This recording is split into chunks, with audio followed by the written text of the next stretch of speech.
Today I want to talk to you about club fitting. We're going to run through my whole bag and we'll chat about what I have and why I have it and how the fitting process worked for me and how it would work for you much similarly. So we'll just take it one by one.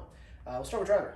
So I have I'm a Callaway staff player. I have a Callaway contract. So my whole bag is Callaway, which I love. We'll start with this one. So there's three heads.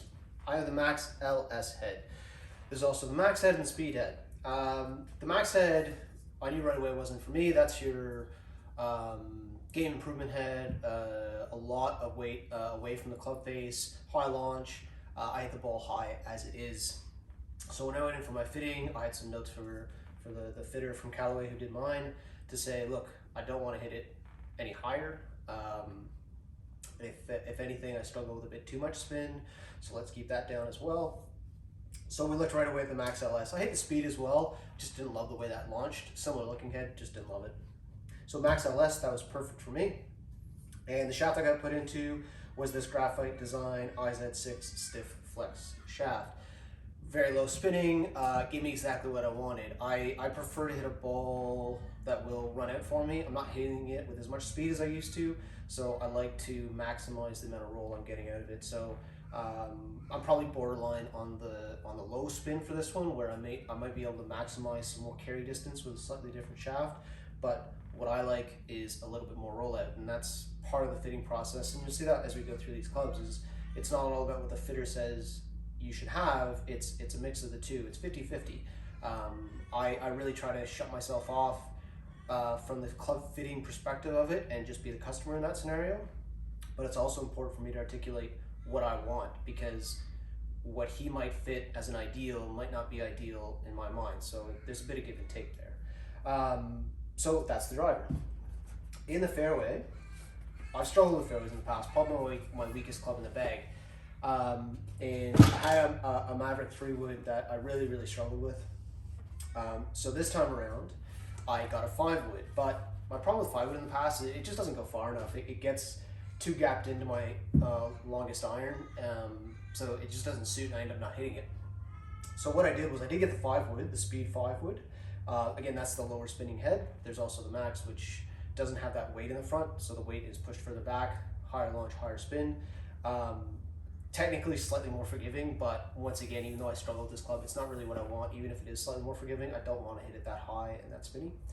I had them put a 3-wood shaft in it though. So it is an overlength 5-wood shaft. Think of it in terms of maybe a 4-wood, somewhere a bit in between. So I got a bit more loft on it, as a 5-wood does, but it's the length of the 3-wood. So I sort of close that gap in a little bit where it's easier to hit than the 3-wood, but I don't lose a lot of distance off it. I'll still hit it longer than the 5-wood. And I have the same shaft as my driver put into it as well. That's that Graphite Design. I'm a big believer in that the metals should match as far as continuity is concerned in the shafts. I want to feel this the similar way I feel that. It's not a must, like you can have different shafts, but I like to have that in my bag. Next one up is an 18-degree 2-iron. Started carrying a 2-iron about 3 years ago, shortly after I moved here in Australia. And I didn't really need the club in North America, I found, because North American golf is more about hitting the ball high. They land soft, everything's very lush. Here, it gets very windy and breezy, and you need to keep the ball down. And when I got my very first one, it was right before a trip to Barnbougle in Tassie. And if you haven't been there, it blows. It's right on the water, and it just blows a gale. When I was there in December, we had 70K winds. So you do need to keep the ball down. So I picked one up for that, and I loved it. It was great. It's a very specific club for me. I really use it to hit that sort of like stinger style shot. I'm not really interested in how far it carries. It's more of a total distance club for me. So I don't hit it. I hit it similar distance to the 5-wood, maybe slightly shorter. But they're just totally different shots. If I want to hit one sort of high and land a bit softer, I'll hit the 5-wood or 4-wood. But if I want something to run out and stay low, I'll hit this club. It's been really good. Again, especially here in Australia, where you do need to keep the ball down a lot of the time. Okay, into my irons. So, into my irons, I got the Apex Forged heads. I was sticking with the heads for a second. I was stuck between the Apex Forged and the Apex Forged Pro, and we were discussing that in my fitting with Colin, the fitter from Callaway, and he very matter of factly said, "Look, do you want to work at your ball striking, or do you want to pick up a club and just be able to hit it?" And I said, "Well, yeah, I just want to be able to hit it." So says Forged it is. Forged Pro, I was getting very similar results, but the reality was the lower end of my bag, like 4s and 5 irons, I was going to struggle. I was going to have to put some work in, and I didn't really want to do that. I wanted to be able to pick up a golf club and just hit it. So that was great advice on his part, and that's what I went with. Shafts, this is where things got funny for me. I've never actually done this. This is a graphite shaft, the Project X Catalyst 6.0s. 6.0 in Project X, for those not familiar, is a stiff flex. Basically, again, I try to shut myself off from the fitting process. He gave me a club, just a stock steel kind of shaft, and I hit it a few times, and he immediately pulled it out of my hand. He said, "Nah," he said, "you don't spin the ball enough." Right away, he just said, "Stop." So he picked up originally a different graphite shaft, but right away the numbers got better, and then we settled on this one, and best decision I've ever made. Graphite shafts tend to get a rap of, oh, you know, for the old guys, or you're losing speed, so you get graphite shafts. Not really the case for me. I just hit them that much better. One of the comments he made too, and I, since having them, I've had them a few months now, have to totally agree, is that they're just easier. You just feel better. End of the round, you know, 3 holes left, you don't feel as tired. And it's not so that much lighter. It's 100 grams. It's only about 20-25 grams lighter than your sort of standard steels. It just feels better at the end of the day. So I highly recommend, if you stay away from them in the past, you should really look at them. Not necessarily that shaft, but maybe just try one out. You'd be surprised at the results. Another part of my fitting was the lie angles. I used to play one up, which is to say the club would have been tilted slightly this way. When I was doing the fitting, one of my comments again to him was, I have this miss where it doesn't happen all the time. It's maybe once a round where I'll hit one hard to the right. That's turning left to right. So it drives me crazy. I don't want to do it anymore. So when in the fitting, he says, "Okay, look, I think standard lie angles are good." To which I said to him, like, "No, it's not enough. That miss to the right really drives me crazy, and I don't want to do it anymore." So I said, "I want them 1 degree flat," which is to say this way. Now, the lie angle from a static position, so that's to say pre-swing, is the single largest determining factor of direction. So by flattening my club, I'm leaning more to the left. That takes that right miss a lot more out of play for me. Best decision I made. It was a big counter to what he wanted me to do. He thought standard was enough, but knowing my game and my golf, and again, what I wanted to get out of the club, I needed to go flatter. So yeah, although it wasn't exactly what he had fit me for, there's again always that sort of back and forth of, well, yeah, I understand, but I'm the golfer and this is what I want to get out of it. And once again, best decision, because that miss is all but gone. If I do hit it, it's just a terrible swing and I deserve what I get. So that's my irons.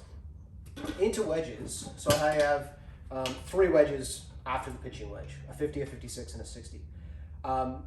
I said about continuity before in the middles. I'm also a fan of continuity in the irons into wedges. So I actually put the same shafts into my wedges. Now my 50 and my 56, they're essentially full shot clubs for me. It's pretty simple fitting me for that. I get a 10 degree bounce on both of them and a standard grind.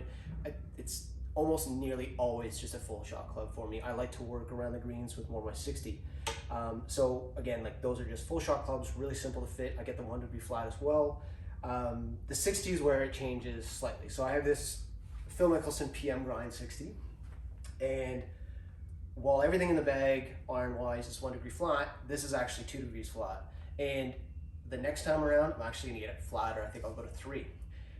The reason is when you're chipping and pitching around the green, getting the toe down reacts with the turf a lot better. You're also not putting as much force through it. Now when you put force through the club and you bend the shaft, the toe is actually working its way down.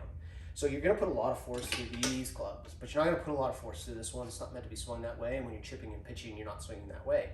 So the toe doesn't force its way down. It needs to be there already. That's why typically, if you have been fit by a good fitter, they'll tell you your wedges should be a little bit flatter. All my wedges would be flatter if I use them differently, but as I said, my 50-56 are mainly full shot clubs. So on this one, I'm going to flatten it out a little bit more. It just makes me that much better of a chipper. If you haven't tried these full face grooves either, like these Phil Mickelson style, fantastic. It feels like cheating. I don't know why everybody's not using them. They're terrific. That takes us to putter. So putter, this one I actually put myself. I have a putt lab here. It was easier for me to get a couple putters in and just test them out. So I use this Odyssey Toulon Las Vegas design. The reason I chose this one is the alignment. It's got these white lines on the back here that hug the ball. That gives me the confidence. I know I'm aimed correctly. That's essentially the only reason I got the putter, was because I could line it up, I could sit there and go, yep, I'm exactly where I need to be. It sits at 35 inch. I actually hold it at about 34 and a half. The reason being is length is a huge factor in how that putter sits on the ground. So we want it to sit as flat as possible. And if the putter's too long, the toe's gonna tend to hang up like that. If it sits too short, it's gonna sit too flat like that. 34 and a half is basically my perfect length for getting that club to sit nice and flush. And the reason that's so important is, I said before, lie angle is the single largest determining factor of direction irons. It's also true here. Again, from a static position, once you get that club moving, there's other factors, but from a static position, single largest. So when that putter's not sitting flat and it's upright like this, not only is it upright, so it looks a bit funny, it's actually not pointed at the target anymore. If that putter head is pointed straight at you at the camera there, and I tilt it up, it's actually pointed out to the right now. So huge problem in putting, because 1 degree off and that putt lips out, might not even touch the hole. So length, hugely important in putting, and then after that, it really is about picking that head, the one that you're really, really confident with. Last thing I'll touch on is just the ball I chose. Is Chrome Soft XLS. I use that ball predominantly. In the winter months when it gets really cold, I might switch to a Chrome Soft. Bit of a softer ball. I don't lose as much distance in the cold weather if I'm doing that. The Chrome Soft XLS feels great, goes long, again, gets the spin down. That's another one where the fitting and I disagree, is that yes, I could use a little bit more spin. I recognize that, I really could, but I do like to have that ball release for me. So that's why I choose to go the Chrome Soft XLS. Again, like that's a bit of a negotiation between you and the club fitter. So that's my bag. I love these clubs. Best set I've had so far. Next year I'll be switching things up again, but I'll probably be doing something really, really similar. If you have questions about club fitting, write me. It can be very, very interesting and very fun. You'd be surprised how much more you can get out of a set of clubs. We hear all too often, you know, oh, I'm not that good, I can't get fit for clubs, it's just not going to make a big difference for me. I think it's quite the opposite, is that the more you struggle, the more you should have equipment that suits you. Give yourself the best chance to hit a good shot. A pro could hit anything. You could give them a hickory shafted club with no loft on it, they're still going to get something out of it. But your average person needs all the help they can get. So really look at fitting. It's a great opportunity to have something in your hands that suits you and suits your swing and what you want to do with your golf. Again, any questions, please write me.